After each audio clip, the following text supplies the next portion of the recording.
하나님께서 내려주시는 크신 은총이 저와 우리 교우 여러분들의 심령 위에 임하시기를 소원합니다. 오늘 누가복음 본문은 예수님께서 예루살렘에 입성하시는 모습을 보여줍니다. 예언자들이 예언했던 것처럼 예수님은 어린 나귀를 타고 예루살렘에 들어가셨습니다. 예루살렘 주민들은 자기의 겉옷을 벗어 깔아드리고 큰 소리로 찬송하면서 최고의 예우로 예수님을 맞아 주었습니다. 다른 복음서와 비교할 때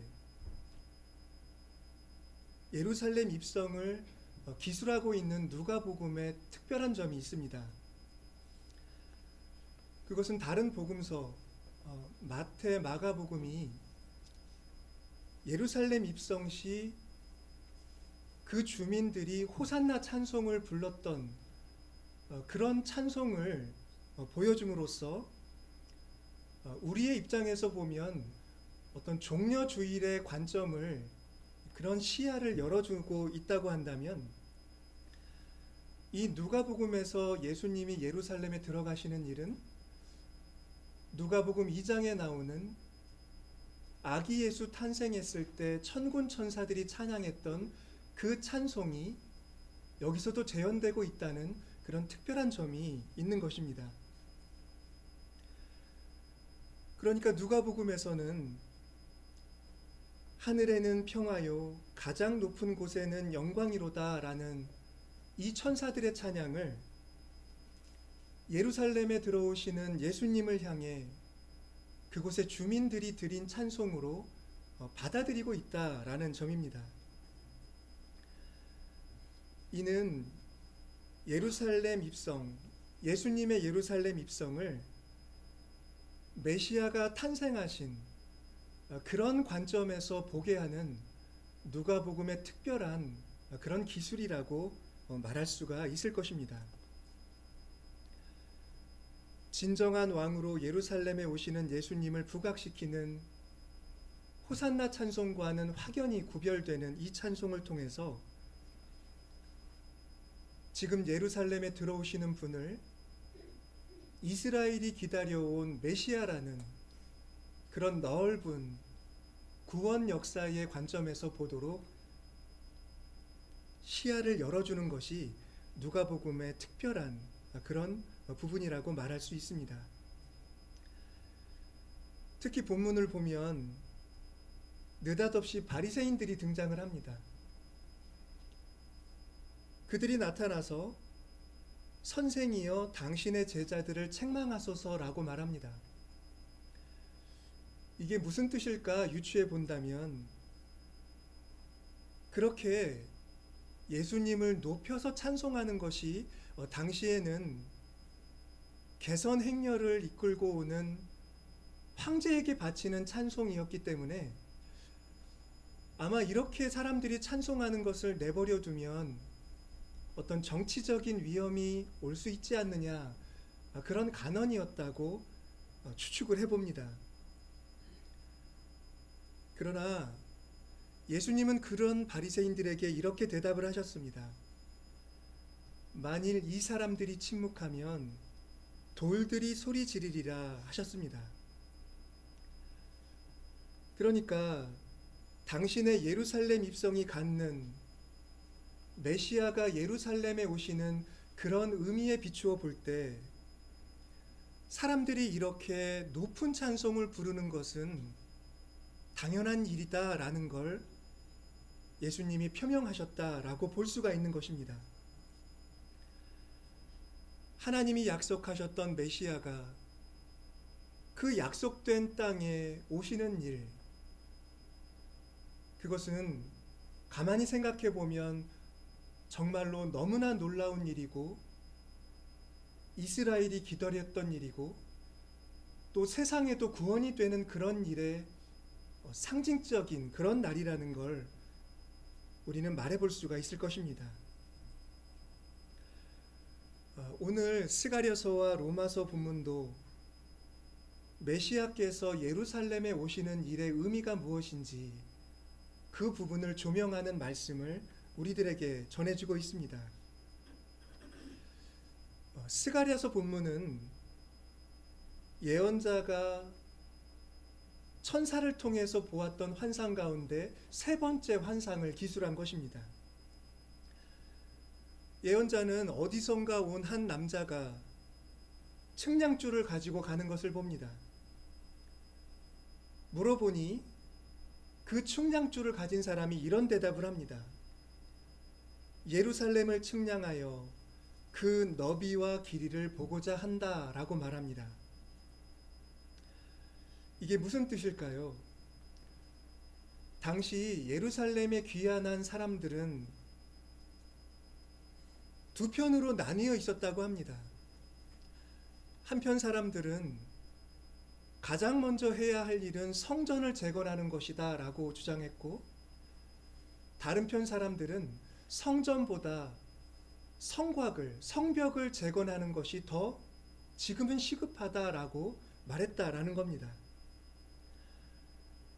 그런 상황을 염두에 두고 볼 때 이 측량줄을 가지고 예루살렘을 재러 간다라고 하는 사람은 아마도 그 성곽을 건축해야 한다고 말하는 사람들의 생각을 반영하고 있는 것처럼 보입니다. 그런데 천사를 모시고 있던 스가랴 앞에 한 새로운 천사가 나타납니다. 새로 나타난 천사가 지금까지 스가랴에게 환상을 해석해주고 있던 천사에게 명령을 합니다. 너는 달려가서 그 소년에게 말하여 이르기를 예루살렘은 그 가운데 사람과 가축이 많으므로 성곽이 없는 성읍이 될 것이다 라고 말하라. 그러니까 측량줄을 가지고 예루살렘의 둘레를 측량하겠다고 하는 그 남자를 쫓아가서 막으라는 명령을 지금까지 스가랴를 안내하던 천사에게 명령했다라는 겁니다. 그러고 나서 이 천사가 하나님의 말씀을 전하는데 그 말씀의 내용은 정말 놀라운 것입니다. 그 천사는 예루살렘을 측량할 필요가 없는 이유, 그러니까 예루살렘에 성곽이 필요 없는 이유를 두 가지 말해준 것입니다. 하나는 장차 예루살렘에 사람도 늘어나고 가축도 늘어날 것이기 때문에 예루살렘은 성곽으로 두를 수 없는 큰 성읍이 될 것이다 라는 것입니다. 그리고 또 다른 하나는 하나님이 친히 예루살렘의 성곽이 되어 주실 뿐만 아니라 예루살렘에 오셔서 사실 것이다 라고 말한 내용입니다. 그 천사가 전하는 말씀을 제가 한번 읽어보겠습니다. 4절과 5절인데요. 이르되 너는 달려가서 그 소년에게 말하여 이르기를 예루살렘은 그 가운데 사람과 가축이 많으므로 성곽 없는 성읍이 될 것이라 하라. 여호와의 말씀에 내가 불로 둘러싼 성곽이 되며 그 가운데에서 영광이 되리라 라고 말씀합니다. 생각해보면 이런 말씀은 당시 예루살렘 사람들의 기대를 훨씬 뛰어넘는 것이었습니다. 왜냐하면 예루살렘 사람들은 어떻게든 예루살렘을 재건해서 옛적 우리들이 살았던 도성의 모습을 다시 만들어야 한다라는데 그들의 관심에 초점이 있었다고 한다면,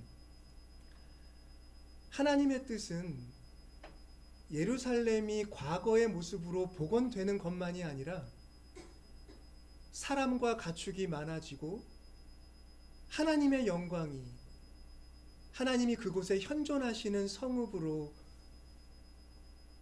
재건하시겠다라는 뜻을 이렇게 가지고 계셨기 때문입니다. 천사는 계속 말씀을 전합니다.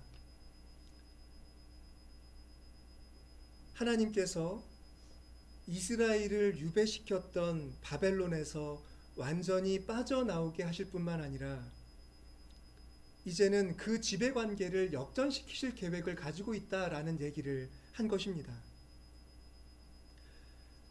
6절과 7절을 보시면 너희는 북방 땅에서 도피할지어다 바벨론 성에 거주하는 시온아 이제 너는 피할지니라 라는 그런 부르심의 말씀이 반복적으로 나오는데요.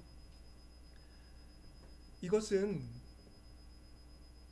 지금 그들이 사로잡혀가 있던 지배자의 땅에 재앙이 내릴 것을 암시하는 말씀입니다.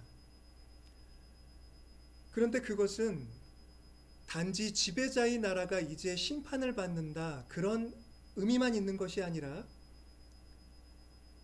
과거에 이스라엘을 억눌렀던 그 지배자들이 이제는 그들을 섬겼던 자들 곧 이스라엘로부터 이스라엘을 섬기는 자들로 그 관계가 역전된다라는 그런 의미를 담고 있는 말씀입니다. 그런데 여기서 우리가 눈여겨볼 지점이 있습니다.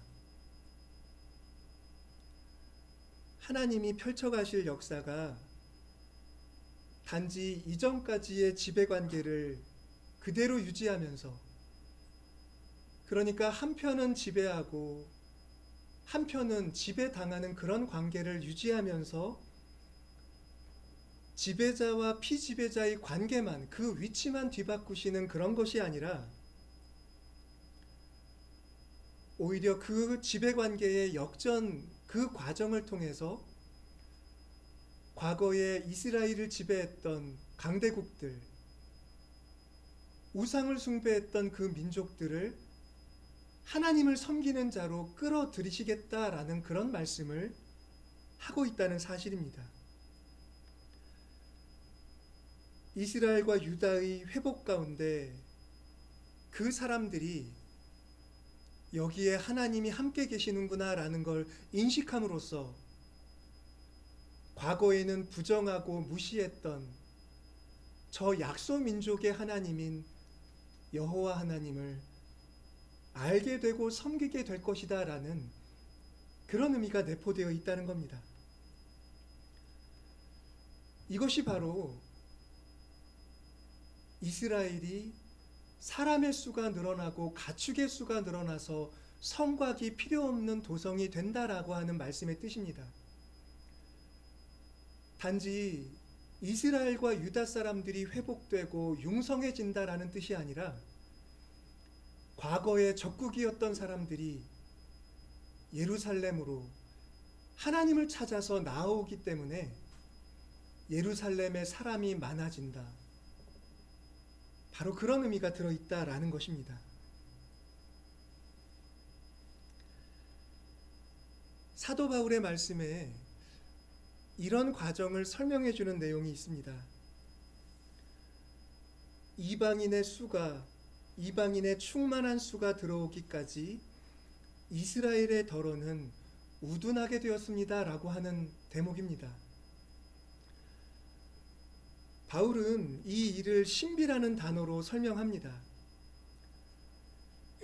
이스라엘이 죄를 짓고 하나님을 떠나서 유배당하고 멸망당하는 그런 역사적인 과정을 거치는데 거기에는 이방인의 충만한 수가 하나님의 백성의 동아리에 들어오게 하시려는 그런 하나님의 뜻이 있었다라는 것입니다.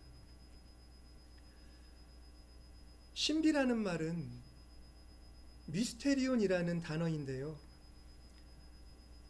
그것은 사람이 알 수 없는 어떤 초월적인 일을 가리키는 것이 아니라 사람들의 시야에 들어오지 않았었지만 하나님에 의해 이제는 모두가 알게 된 그런 사실을 가리킵니다. 그런데 그 신비를 지금 교회가 모르고 있다라는 걸 바울은 얘기하고 있는 것입니다. 무슨 말씀일까요? 예수님을 받아들이고 교회를 이룬 사람들이 자신들이 선택받았다는 그런 믿음을 갖게 되는데, 이상하게도 유대 사람들을 무시하고 신앙이 없는 다른 사람들을 배타하는 태도를 띠고 있었기 때문이 아닐까 하는 것입니다. 그런데 그런 것은 하나님의 신비를 모르고 하는 일이다라는 것입니다. 어째서 이스라엘 백성이 우상의 영향을 뿌리치지 못하고 그 영향을 받아 왕정을 세우고 끝내는 우상 숭배에 절어서 하나님을 버리게 되었나? 왜 그런 역사적인 길을 걸어서 이제는 하나님께 버림을 받아 유배를 당하기까지 되었나라고 할 때, 바울은 스가랴와 똑같은 말을 하고 있는 것입니다.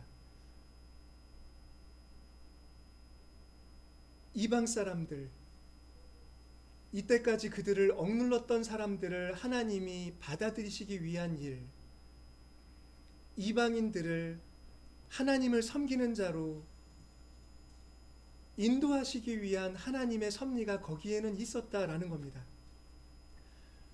그런데 지금 그런 신비를 모르는 교회가 이스라엘 사람들 앞에서 우월감을 느끼고 있다라는 겁니다. 마치 자신들의 뿌리가 무엇인지를 모르는 사람들처럼, 자신들이야말로 땅에 뿌리박고 있는 그 나무에서 나온 가지라는 것을 모르는 것처럼 자기의 줄기와 뿌리를 부정하는 그런 교회, 그 교회를 향해 바울은 그것은 하나님의 신비를 모르는 일밖에 아니다라고 가르치고 있다라는 것입니다.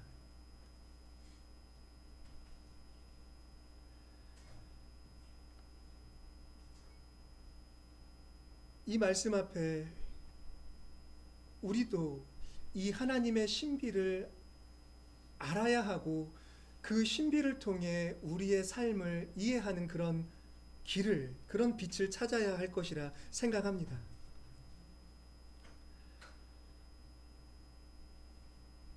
바울은 하나님의 신비에 대해 말씀을 하면서 하나님께서 세상을 부르시는 신비를 통해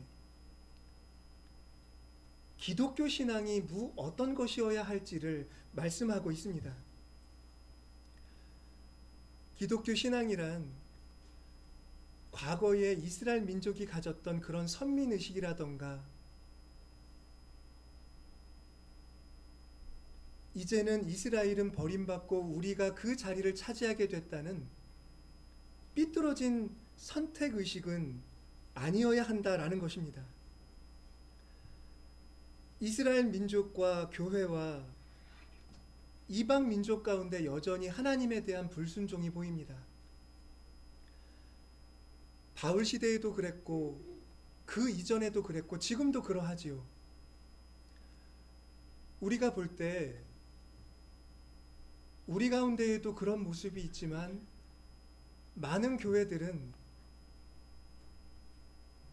믿음을 갖지 못하는 다른 사람들을 뭐랄까 심판의 대상인 양 그렇게 판단하는 일도 많고, 마치 자신들만이 구원의 가장 적절한 자리에 있다는 듯한 그런 태도를 보이는 일들이 많습니다. 모든 것을 판단하고 비판하는 그런 목소리로 가득한 교회들이 그런 경우에 속한다고 볼 수가 있겠습니다.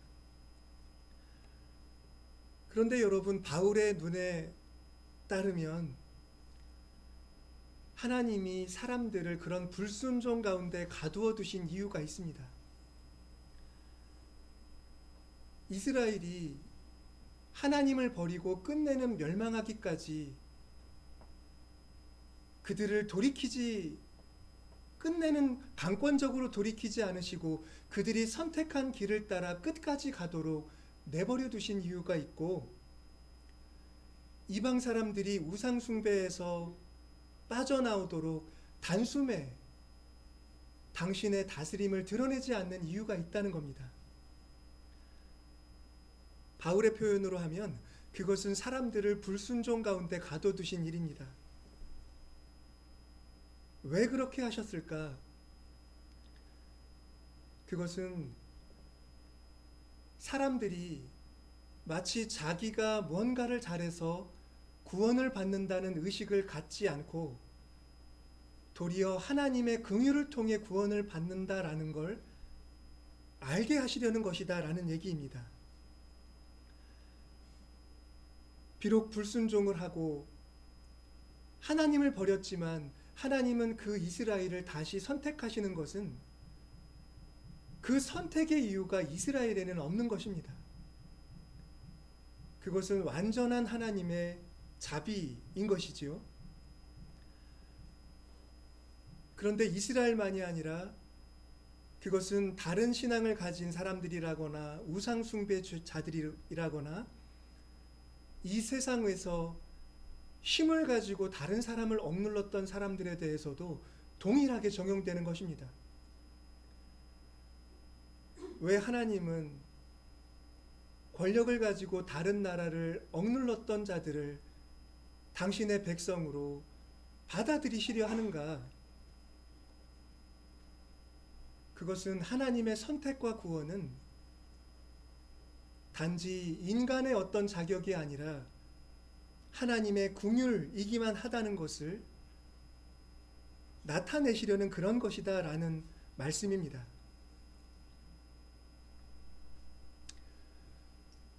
어쩌면 이것이 세상에 완전한 민족도 없고 완전한 교회도 없고 완전한 사람도 없는 이유라고 생각을 합니다. 우리들이 완전해서 혹은 하나님의 뜻을 잘 헤아려서 지금 여기 있는 것이 아닌 것입니다. 이스라엘에게도 그렇고 모든 사람에게도 그런 것처럼 우리에게는 자격이 없지만 하나님은 은혜로서 우리를 당신의 백성 가운데로 맞아주시는 그런 역사를 만들어 오신 것입니다. 따라서 우리는 자기 자신이나 모든 사람들이 왜 불완전한지, 왜 하나님을 부정하는지, 왜 여전한 죄악 속에서 살아가는지 그 한 가지 이유를 찾을 수가 있습니다. 하나님의 은혜를 그 누구도 독점할 수 없고 아예 그런 시도를 할 수 없으며 오로지 우리가 하나님의 공동체 안에 있든 혹은 누가 이 공동체가 아니라 저 바깥에 우상의 땅에 있든 우리들과 그들은 똑같은 하나님의 긍휼 역사 안에 놓여진 존재들이다라는 시각을 바울은 교회에 주려고 한다라는 것입니다.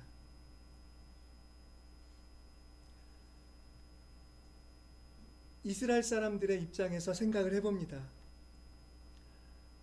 하나님은 왜 우리를 지배하고 억눌렀던 저 바벨론의 지배자들을 당신의 백성으로 맞아주려 하십니까?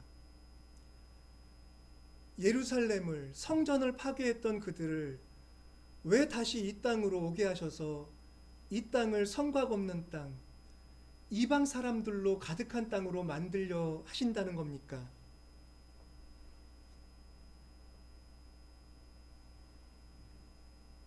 그런데 스가랴의 말씀이나 사도 바울의 말씀은 그런 항의를 할 수 없다라는 것입니다.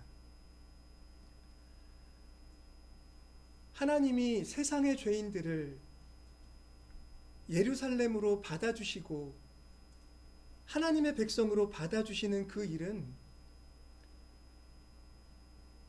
바로 이스라엘, 먼저 선택받았던 너희들에게도 똑같이 주어졌던 일이고 이제도 내가 행하는 일이다라는 그런 하나님의 말씀을 듣게 될 것이기 때문입니다.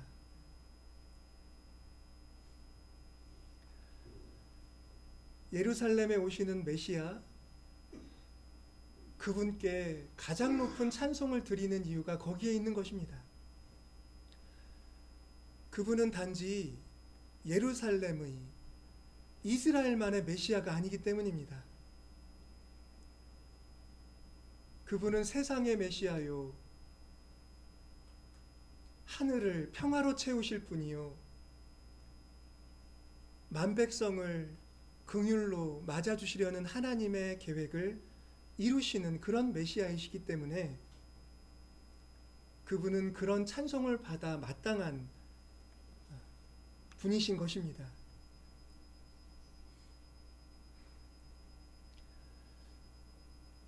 우리 교우 여러분들에게는 좀 낯선 그런 얘기가 아닐지 모르겠지만 제가 경험했던 한 이야기를 드리고 말씀을 마칠까 합니다.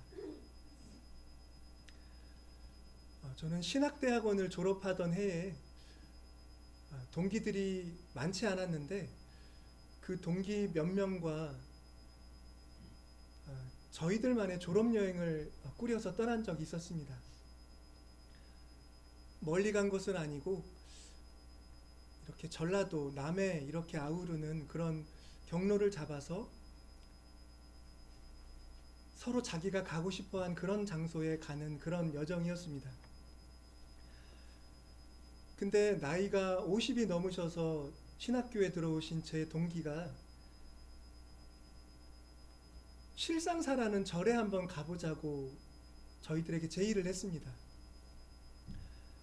일전에 어떤 모임에서 그 실상사에 가서 어떤 스님과 대화를 했는데 기회가 되면 꼭 한번 다시 와달라, 그런 말씀을 들은 것이 생각이 나서 그 지역을 지나가면서 실상사를 방문했던 일입니다. 저도 절이라는 곳, 특별히 그 선승들이 있는 그 깊은 집에는 처음 들어가 봤습니다. 불교에서도 일반 신자들은 들어갈 수 없는 그런 장소였는데요. 근데 거기서 아주 놀라운 말을 들었습니다. 저희들을 맞아주시고 차를 대접해 주셨던 그분이 우리 교단의 목사이신 송기득 교수님이 쓰신 역사의 예수라는 그 책을 저희들에게 보여주셨습니다. 그러면서 그 저자이신 송기득 목사님을 모시고 한 달 동안 강의를 들었습니다. 이 책에 대해서. 그러면서 하시는 말씀이 이 책의 내용도 강의도 너무너무 좋았습니다 라고 하시는 말씀을 하신 것이었습니다. 저는 오늘 말씀을 묵상하면서 문득 그날의 경험이 생각이 났습니다. 우리가 서로 각자의 신앙의 세계를 모르고 때로는 뭔가 이방 종교라고 하면서 서로를 배타하는데 오히려 알고 보면 그분들도 저희들에게서, 그러니까 예수님에게서 보고 듣는 것을 자신들이 배울 만한 것이고 단지 거기에 머무는 것이 아니라 우리 모두가 다 함께 배워야 할 그런 가르침이다 라고 말하고 있다는 것이었고, 뭔가 그런 경험 속에는 하나님의 자비가 단지 우리에게만, 교회에 다니는 우리에게만이 아니라 알게 모르게 이 세상 사람들을 감화시키는 그런 역사가 있다라는 그런 경험으로 느껴졌기 때문입니다. 교회는 왜 하나님이 우리를 지배했던 자들을 품어주시나, 왜 우상숭배자들을 품어주시나, 왜 죄악 가운데 있는 사람들을 파멸시키지 않으시고 계속 기회를 주시나, 그런 생각을 하고 있지만 그것은 천사들이 전한 말씀도 바울이 전하려고 하는 하나님의 신비도 모르는 것에 지나지 않아 그런 묵상을 하게 됩니다. 교우 여러분, 우리는 이와 같은 하나님의 말씀을 잘 이해하고 아무리 교회에서 멀리 떨어져 있는 사람이라 하더라도 하나님의 품 안에 있다는 그런 생각으로 그런 사람들을 바라볼 수 있기를 소망합니다.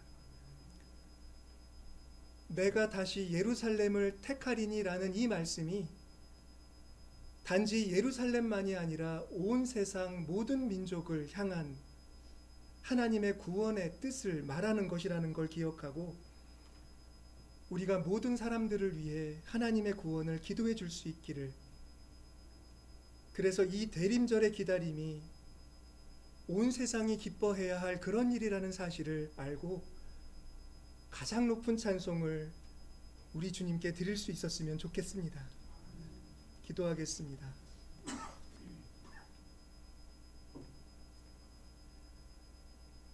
자비로우신 하나님,